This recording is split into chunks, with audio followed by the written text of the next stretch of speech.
Le président de l'ESID, Martin Mayulu a, ce mardi 29 novembre à travers son message à la population congolaise, affirmé que le président rwandais Paul Kagame s'emploie par tous les moyens à concrétiser son ambition de balkaniser la République démocratique du Congo.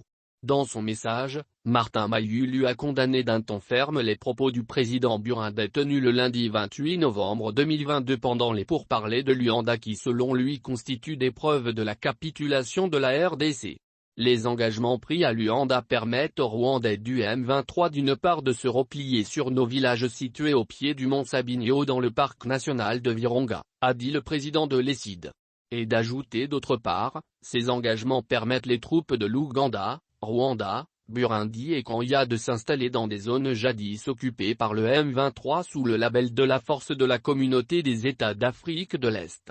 Cela veut tout simplement dire que nous allons désormais perdre notre souveraineté sur l'ensemble du territoire de Rutshuru, sur une partie du Nyiragongo et une partie de Masisi. C'est inacceptable.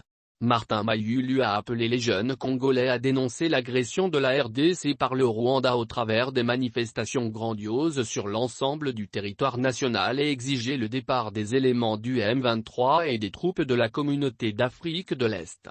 Jeunes Congolais de la diaspora, appropriez-vous de ce combat de libération de notre pays.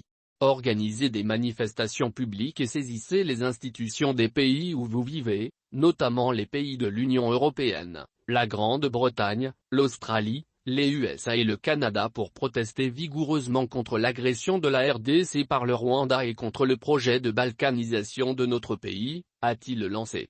L'occasion faisant le larron, Martin Mayulu a réitéré son soutien aux forces armées de la République à qui il a exhorté de défendre avec bravoure et patriotisme l'intégrité territoriale du pays.